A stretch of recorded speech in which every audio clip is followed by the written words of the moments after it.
I started playing at the age of 3.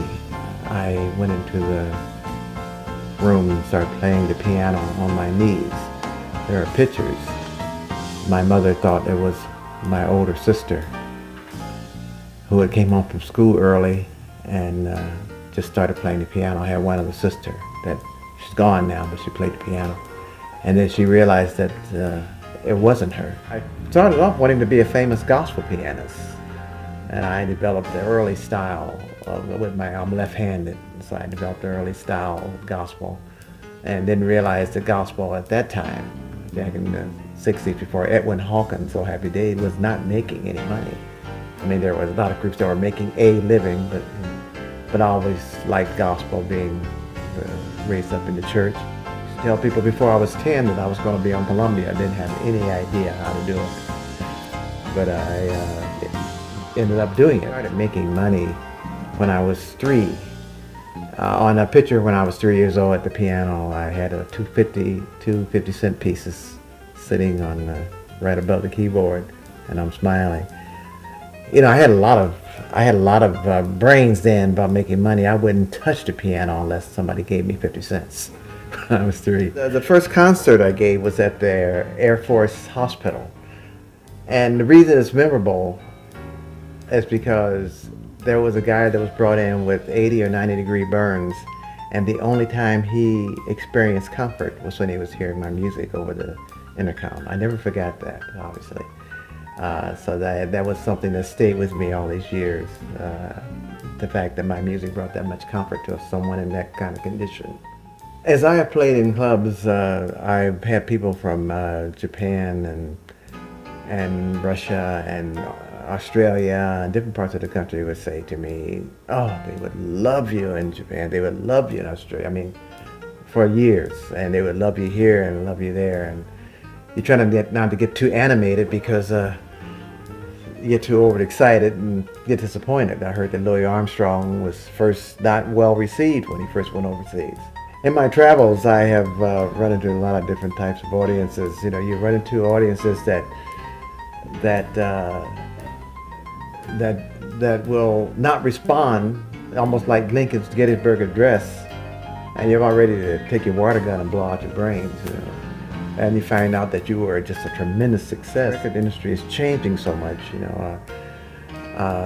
People they find different reasons to go out, and anymore with the new technology, you almost don't have to get out of bed to be entertained. As far as technology is concerned, you can be brilliant at what you do, but it won't necessarily put people in the seats.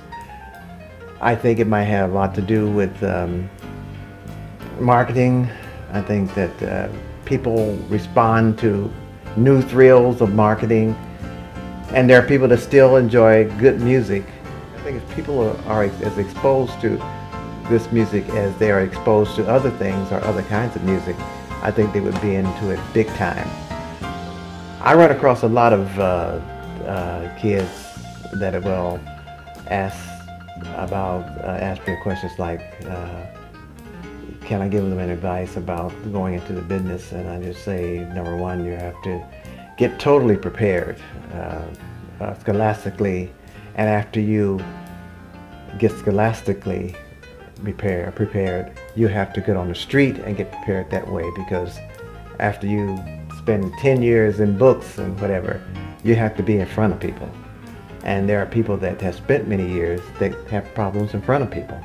Get as much learning as you can, and try to keep a good common sense about when to go to bed, and knowing that you're not going to be coming into a place, you're working there all night, so you have to watch your indulging, and if you do in alcohol, because you know, you got to stand up and be able to get up and know where the instrument is and not fall and bust your lip, so to speak.